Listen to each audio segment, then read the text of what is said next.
কেমন আছিস বল? ভালো আছি। চ আজকে একটু ঘুরে আসি। কোথায়? চ ওই যে চল। চল তাহলে। চ আজকে তো মুভি দেখি। আহা সেই আমি তোমার সঙ্গে থাকবো না, আমি বললাম তো। আমি তুমি আমার মধ্যে কম কি আছে আগে আমি বলো। তুমি বেকার।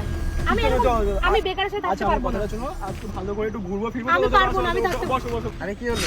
হ্যাঁ হ্যাঁ যাবো তো। বল কখন যাবি? চ এক্ষুনি যাই। চল। আচ্ছা তুই একটুখানি দাঁড়া না, আমি একটুখানি আসছি। কেন কোথায় যাবি? আমার একটা কাজ আছে, একটুখানি জাস্ট 5 মিনিট। ভাই কমপ্লিট, ঠিক আছে? 200 টাকার মতন বিল হয়েছে আর সবকিছু আমাকে ফেরত দাও। চলো ভিখারি চোদা রয়ে গেল, এটা আমার বয়ফ্রেন্ড নয়। চলো ঘুরে আসি। চলো তো। কোথায় গেছিলে? কোথাও না, মুখটাই খারাপ হয়ে গেল। চলো।